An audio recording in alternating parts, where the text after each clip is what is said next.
నేనైతే మీరైనా కనుక్కున్నా, మీ ఇంట్లో మీ పెద్ద కొడుకు లెక్క ఉన్నానా, మీకోసం పనిచేసినా, మీరందరూ బాగుండాలని కోరుకున్నా, మీరందరూ బాగుండాలని కోరుకున్నా. ఇలా మీకోసం ఆలోచించి, మీరే మీ మనిషి ఆలోచించి, మీ కుటుంబ వ్యక్తికి ఆలోచించి నా కొడుకుకు టైం ఇవ్వలేదన్నా, నా కొడుకుతో మాట్లాడలేదన్నా. ఇవాళ అదే నా కొడుకును ఒక క్రిమినల్ లెక్క సమాజంలో చూపెట్టే ప్రయత్నం చేస్తే ఒక తండ్రిగా ఎట్లా భరిస్తారో ఒక్కసారి ఆలోచించురన్నా. నా కొడుకు నేనేం తప్పు చేయలేనా, మేము ఫ్రెండ్స్ ఉన్నానా, మేము తప్పు చేయలే, కలిసి ఉన్నాం, ఇలా విడిపోయినాం, నేను ఏ తప్పు చేయలే, నిజాయితీగా బయటికి వస్తా అని చెప్పి ఇలా నా కొడుకు ఎప్పటికీ నేను సమర్థిస్తలేనన్నా. తప్పు ఎవరు చేసినా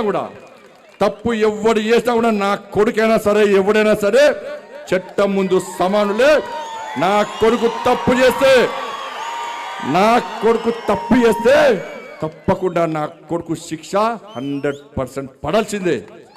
ఇలా నా కొడుకు ఒక రకమైన చట్టం, ఇంకో వ్యక్తికి ఇంకో రకమైన చట్టం ఉండాలని కోరుకునే వ్యక్తి బండి సంజయ్ గారు. సమాజంలో చట్టం ఎవరికి చుట్టం కాదు, సమాజంలో చట్టం అందరికీ సమానమైన విషయాన్ని ఇవాళ నేను స్పష్టం చేస్తున్నానా.